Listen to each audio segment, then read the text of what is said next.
તમારું સ્વાગત છે મારા કિચનમાં। આજે આપણે બનાવીશું સાંજ માટે કે નાસ્તા માટે કાંઈ હલકું ફૂલકું ટેસ્ટી એવું ખાવું હોય તો તમે બટેટા પૌવા તો બનાવતા જ હશો। આજે આપણે નવી રીતે એકદમ છૂટા પરફેક્ટ એવા મસાલેદાર પૌવા એકદમ ટેસ્ટી એવા લાગશે, એકદમ ઝટપટ બની જશે અને બાળકોથી લઈ મોટા બધાને બહુ જ ભાવશે। જો તમને મારી રેસિપીઓ ગમતી હોય અને હજુ સુધી ચેનલને સબસ્ક્રાઈબ ન કરી હોય તો સબસ્ક્રાઈબ કરજો અને બાજુમાં આપેલી ઘંટી દબાવવાનું ભૂલતા નહીં। તો ચાલો બનાવીએ। એના માટે એક પેન લેશું, એમાં 1/4 કપ ફ્રેશ કે ફ્રોઝન લીલા વટાણા હોય તો નાખવાના, ન હોય તો પણ ચાલે, ફણસી પણ એના જગ્યાએ વાપરી શકો છો।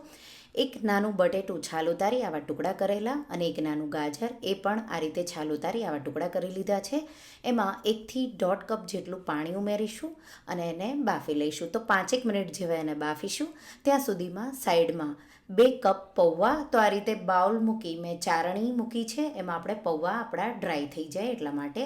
તો પૌવાને આપણે 2 થી 3 પાણીથી ધોઈ લઈશું અને પછી આ રીતે ચારણીમાં જ તો 3 થી 4 મિનિટ જેવા નીતરવા દઈશું, એટલે વધારાનું પાણી બધું ડ્રાય થઈ જશે।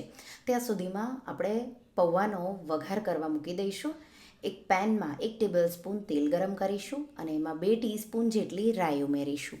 રાઈને ફૂટવા દઈશું। રાઈ જેવી ફૂટવા લાગે એટલે 1 થી 1.5 ટીસ્પૂન જેટલું જીરું, 15 થી 20 મીઠા લીમડાના પાન અને 1 મીડિયમ ડુંગળી આ રીતે ઝીણી કાપીને ઉમેરી દઈશું। અહીંયા તમે ડુંગળી ન ખાતા હોય તો એના જગ્યાએ કોબી પણ ઉમેરી શકો છો। ડુંગળીને મીડિયમ હાઈ ફ્લેમ પર 2 થી 3 મિનિટ જેવી સાતળી લઈશું।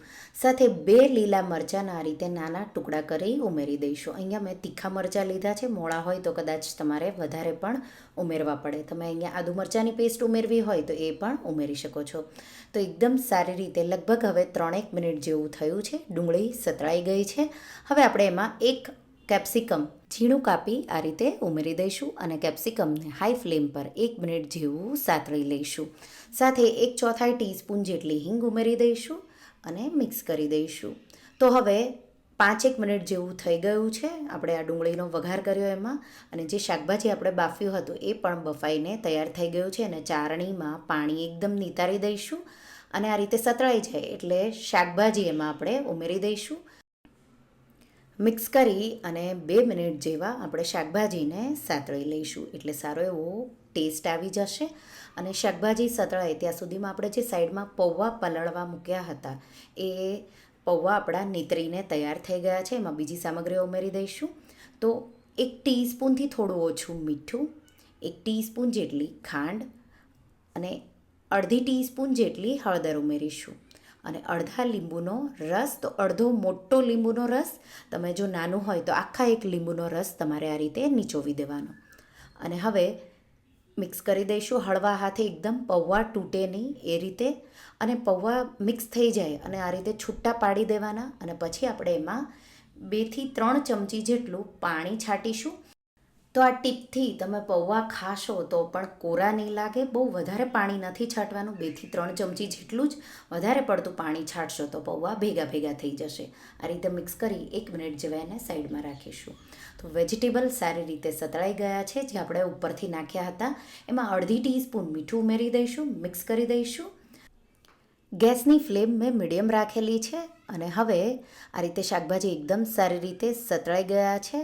આપણે પલાળેલા પૌવા આ રીતે છૂટા કરીને જ ઉમેરવાના, તો તમારા પૌવા તૂટશે પણ નહીં અને એક પણ પૌવા તમારા ભેગા ભેગા એવા થઈ જશે નહીં અને ખાતા ટાઈમે કોરા પણ નહીં લાગે। ઉપરથી ઝીણા કાપેલા લીલા ધાણા ઉમેરીશું અને હળવા હાથે પૌવાને મિક્સ કરી દઈશું। મિક્સ કરી પૌવાને આપણે ઢાંકી મીડિયમ ફ્લેમ પર 2 મિનિટ જેવું થવા દઈશું અને પાછું આપણે વચ્ચે એને 1 થી 2 વાર મિક્સ કરીશું એટલે પૌવા તળિયે બેસી ન જાય। મેં અહીંયા નોનસ્ટિક કડાઈ લીધી છે એટલે મીડિયમ ફ્લેમ, તમે જો સ્ટીલની કડાઈ લ્યો તો એકદમ સ્લો ફ્લેમ રાખવાની।